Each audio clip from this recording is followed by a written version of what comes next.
is Tennessee is losing their fucking mind. Just genuinely fucking evil shit.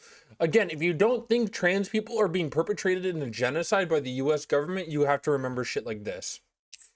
Yesterday, Tennessee Republicans voted unanimously to advance the anti-trans House Bill 754, sponsored by outgoing Republican Jerry Faison. HB 754 has been framed as a way to force insurance companies to provide coverage of detransition procedures if they cover gender-affirming care. D is not new. Texas passed a law mandated insurance coverage for detransition care, and in Utah, a similar bill is currently awaiting the governor's signature after having already passed both legislative chambers. But speaking of House hearing, Faison departed from the narrative surrounding insurance companies and characterized it as an individual burden as well, stating the bill aims to make it so if you want your insurance the ability to transition, you also have to buy insurance that will pay for a detransition. In other words, it will force transgender Tennesseans to pay for coverage of detransition care that they will likely never need, extra coverage that will unnecessarily drive up their healthcare costs. On top of it, the bill that would establish what Faison calls a right to public transparency surrounding gender-affirming care, which mandates that providers report statistics regarding all gender transition procedures to the Tennessee Department of Health. Some of these requirements seemingly generic enough through a form developed by the department. A provider would be required to report the date on which a patient received transition procedure, the age and the biological sex of the recipient, and the information regarding the prescription or surgery. Black market estrogen looking real good right now. Yeah, straight up. If my state, I live in Iowa, if Iowa ever started this, immediately getting off of like prescribed estrogen and would go DIY. I'm not endorsing DIY, but it's not as dangerous as people make it. It's also not as safe as some other people make it. It would also make first a gender affirming care provider would be required to report the state and county of residence of the person receiving the gender transition procedure. On top of this, name, contact information, medical specialty. Finally, bill also requires a provider submit a list of any diagnosis that a trans person has received of neurological behavior or mental health conditions. To wrap it up, the data will be readily available to the public via comprehensive annual statistical report published on the DOH's website. Fucking-sane behavior from Tennessee. As always, Republican states are just black holes for evil shit. The date on which the gender transition prescribed referral, the state county residence, name, contact information of the healthcare professional, and a list of any diagnoses. This is a easy way for ICE to get away with, or to ICE to have a way to know where transgender people live and to detain them. Even if they don't deport them, detaining somebody is a traumatic experience, an incredibly traumatic experience. Sounds like it. Under HIPAA, which sets medical privacy standards in the U.S., providers are prohibited from disclosing any individually identifiable health information that identifies the individual or for which there is reasonable bias or basis to believe that it could be used to identify the individual according to the Department of Health and Human Services. Sorry, if I have a lisp today, it's because I swapped my lip piercings from rings to studs, and I'm getting used to it again. This is just defined to include a person's county residence, all elements of dates for dates directly related to the individual among admission date, discharge date, and with some exceptions, data pertaining to person's medical diagnosis also protected. Doctors don't have a choice here either. Any healthcare professional that is found to be non-compliant with the reporting requirements will have their license suspended for at least 6 months, and their employer will concurrently receive a fine for up to $150,000.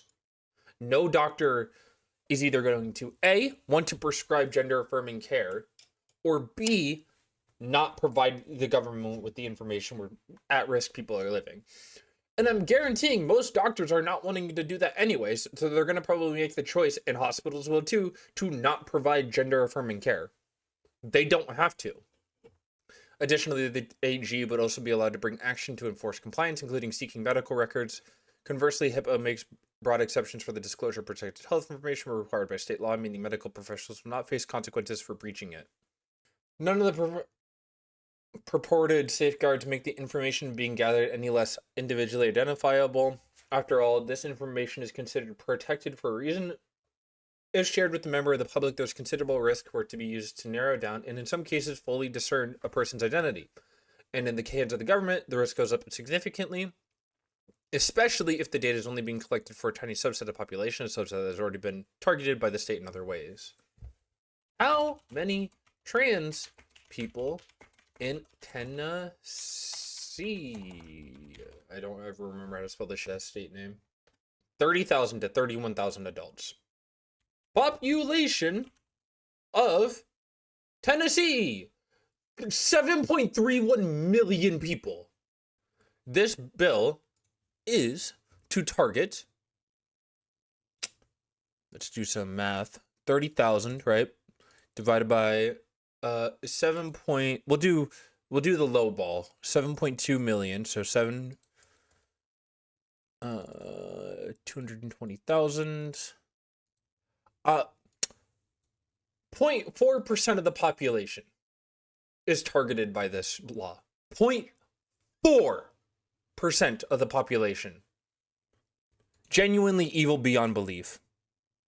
You don't hate Republicans enough. Tennessee will be effectively creating a list of the state's trans people by targeting gender-affirming care, which will be far more comprehensive than those made by Indiana and Kansas. Worst of all, given that there are no safeguards for yearly comprehensive reports, the bill would commission it's highly likely that some or all of the data will end up in the hands of the public. Very often, stuff like this does, which then can be used to identify and harass trans Tennesseans, and worryingly, that seems to be Fison's goal. I don't remember what Fison looks like. That's not who I was looking for. What's his first name? I don't remember this fucking first name. Republican Jeremy Fison. There. Oh my god, dude. He's such an evil piece of shit. Look at this fucking loser. Look at this fucking loser. Shorty? Yeah, that's true. If we're talking about me. He's such an evil piece of shit. If you live in a red state and you're trans and you have the means to move, you need to move. It is no longer an option. If you do not have the means to move, then you need to find somebody to be as safe as possible. It is no longer an option for trans people to exist safely in red states. They are making it very clear that they want to go after you and attack you. I'm not being overzealous. I'm not trying to be scary. I'm not trying to fearmonger. This is truly getting to a point, and it has been for a while now, for the last year or two, where to a point where it is unsafe for trans or queer people to live in red states. It is not easy. I understand that, and that's what I'm not saying it's easy, but I am saying that people that are trans or queer in red states do need to, if possible, move out of those states. If it is not possible, I understand and I completely empathize with you. Please take care of yourself and protect others in your community. Both sides of what? Until now, the worked full from bill has received minimal media attention despite Fison first having proposed it 2 years ago. At this moment, House Bill 754 is not passed. Because of that, the fight was far from over and must be fought unless it's defeated. Every trans Tennessean must suddenly find themselves at risk of being singled out and targeted, both by the state and by members of the public wishing to harass or even potentially harm them. People will say they're distracting you from the files, like this isn't the 1000th last straw. Yeah. I mean, it's like you can pay attention to all of it at the same time. You don't need to pay attention to one or the other. Pay attention to both. It's not that hard. I'm trying to find the official bill. Both sides, as in people for this bill and people against. I mean, people for this bill are genuinely evil, and I have no sympathy for them. People that are for a bill listing out transgender people with a way for the public to access it in a very easily, like, doable manner. It's not a very difficult way to do this. I have zero sympathy. You are targeting 0.4% of the population for nothing else but violence and intimidation. And they've already banned, what's it called?